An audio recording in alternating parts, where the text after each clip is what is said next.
मछली पालन का चलन काफ़ी बढ़ रहा है। बहुत सारे लोग टैंक बना करके भी पालन करते हैं, तालाब में तो पालन हो ही रहा है, परंतु सारे लोगों को सिर्फ इंतज़ार है कि बेहतर प्रोडक्शन हम कैसे लें। दिक्कत तब आता है जब उनको आशा के अनुरूप प्रोडक्शन नहीं मिल पाता है।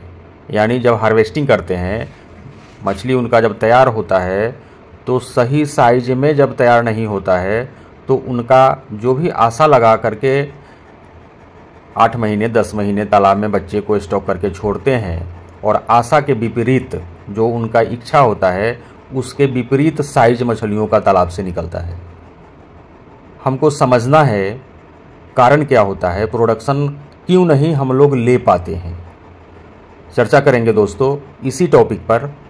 आपकी मछलियों का प्रोडक्शन आप कैसे ले सकते हैं, मछलियों का प्रत्येक मछली आपका 1 केजी साइज कैसे हो जाए। और होने के लिए ऐसा नहीं है कि 3 साल में आप उसको करें। जब नियत समय पर आप बच्चे डालेंगे, सही समय पर सही ब्रीडिंग का बच्चा डालेंगे, सही जगह से बच्चा मंगवाएंगे और बच्चे का साइज, बच्चे का डेंसिटी यानी कितने बड़े तालाब में कितना बच्चा स्टॉक करना है, इस पर भी हम चर्चा करेंगे। दोस्तों एक बार फिर से स्वागत है मेरे YouTube channel fish farming and seeds पर। मेरा नाम बबलू सिंह, बिहार हाजीपुर के रहने वाले। हमारा कोलकाता निहाटी में मछली के बच्चों का काम होता है। हम आपके नज़दीकी रेलवे जंक्शन तक बच्चे भेजते हैं। बहुत सारे हमारे विश्वस्त ग्राहक हैं, संतुष्ट ग्राहक हैं जो 4 बार 5 बार 4 सालों से 5 सालों से रेगुलर हमसे बच्चे मंगाते आ रहे हैं। हमारा मेडिसिन का काम है जो रेगुलर मंगाते आ रहे हैं। जेके फिश फीड का भी काम है जो रेगुलर दाना उठा रहे हैं। धीरे धीरे ग्राहक बढ़ता जा रहा है, चाहे वो बच्चे का हो, मेडिसिन का हो या फिर जेके फिश फीड का हो। तो दिए हुए नंबर पे कॉल करके आपको भी कुछ सजेशन चाहिए, बच्चे चाहिए, मछलियों के लिए दवा चाहिए, या फिर अगर आप पंगास रूपचंदा का पालन करते हैं तो जेके फिश फीड चाहिए, या फिर जो इस व्यवसाय में कुछ एक्स्ट्रा इनकम करना चाहते हैं, जेके फिश फीड का और मेडिसिन का डीलरशिप प्राप्त करें, हमसे बात करें और अपने ज़िले का आप डीलर बने। उससे आप अपना इनकम बढ़ा सकते हैं।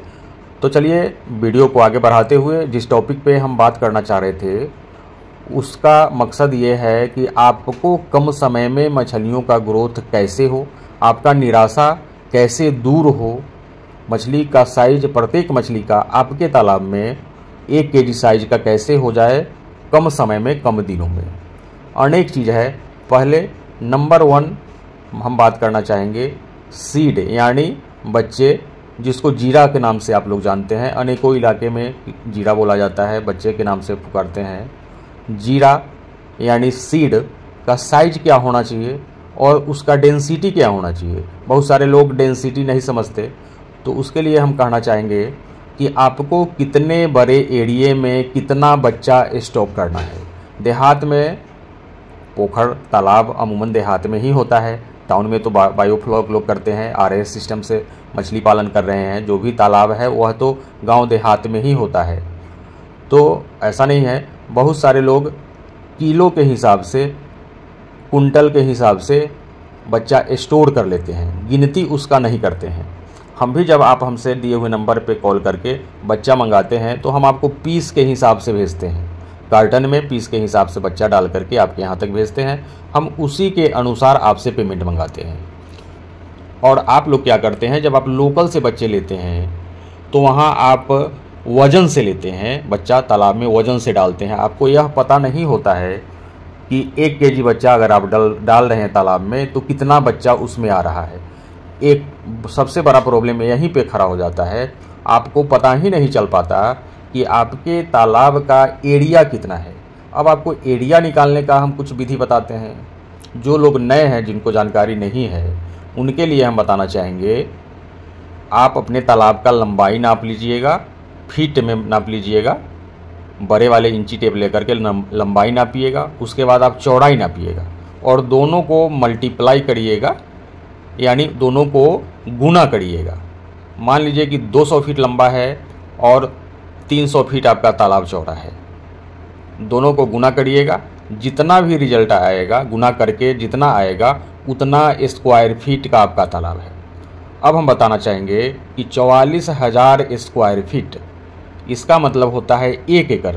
जब आप लोगों का कमेंट आता है कि 1 एकड़ में कितना क्या होता है, 1 एकड़ नहीं समझ में आता है, और हर जगह के लोग कहीं पे कट्ठा चलता है, कहीं पे बीघा चलता है, कहीं पे बिस्सा चलता है, हरियाणा वगैरह में मंडा चलता है। तो वहाँ के लोग जब फ़ोन करते हैं तो बताते हैं कि हमारा तालाब इतने मंडे का है या इतने बीघे का है, इतने बिस्से का है, इतने कट्ठे का है।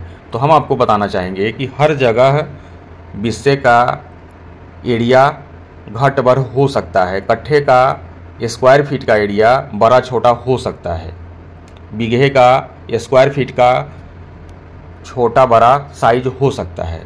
तो उससे आपको विशेष मतलब नहीं रखना है। आप कट्ठा बिस्सा को भूल जाइए, सीधा आप अपने तालाब को लंबाई नापिए, चौड़ाई नापिए, दोनों को गुना करिए और जितना भी आता है बच्चा आप उसके अकॉर्डिंग डालिए, उसके अनुसार डालिए।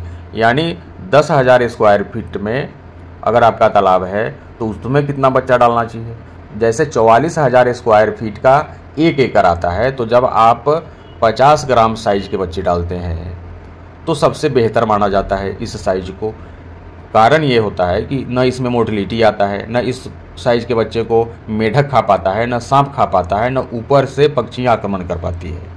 तो इस तरह के जब बच्चे डालेंगे तो 1 एकड़ के तालाब में सिर्फ और सिर्फ आपको 4500 से 5,000 बच्चे डालने हैं। यानी 44,000 स्क्वायर फीट में 5,000 बच्चे डालने हैं।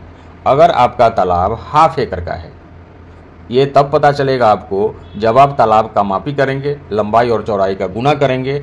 अगर हाफ एकड़ का मतलब है कि 22,000 स्क्वायर फीट के समथिंग, लगभग 22,000 स्क्वायर फीट आएगा, तो इसमें आप 2,000 से 2,500 बड़े साइज का बच्चा डालना पड़ेगा। अब ये तो हो गया 2,000 से 2,500।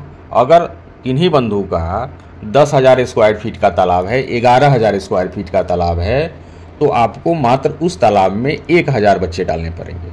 यहाँ हम आपको यह जानकारी देना चाहेंगे आईएमसी के लिए।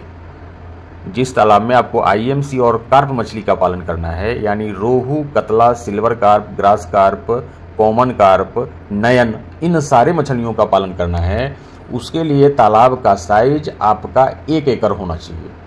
चलिए, अगर आपके पास 1 एकड़ का तालाब नहीं है तो आप हाफ एकड़ का तालाब भी है तो चलेगा। हम आपसे बताना चाहेंगे कि हाफ एकड़ से कम वाले लोग आईएमसी का पालन नहीं करें अपने तालाब में।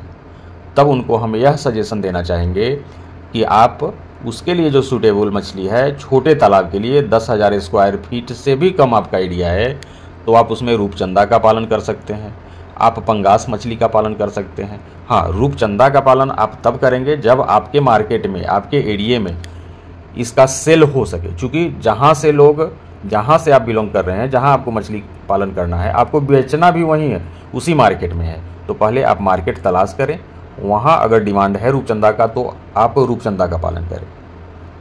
पंगास का डिमांड है तो छोटे तालाब में आप पंगास का पालन करें। सिंघी मछली का डिमांड है तो छोटे तालाब में सिंघी का पालन करें।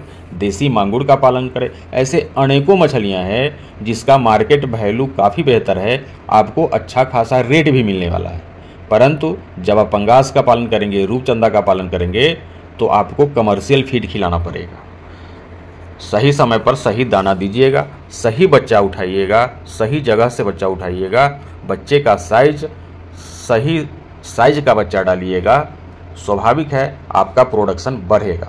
हम लोग बात कर रहे थे अभी तक आपके मछलियों का, आपके तालाब में पल रहे मछलियों का प्रोडक्शन आप कैसे ज़्यादा से ज़्यादा ले सकते हैं। अगर वीडियो अच्छा लगा होगा, जानकारी से आप संतुष्ट होंगे, बच्चा चाहिए होगा, दिए हुए नंबर पे कॉल करेंगे, जानकारी से संतुष्ट होंगे, कमेंट करके बताएंगे, वीडियो को लाइक करेंगे, चैनल को सब्सक्राइब करेंगे।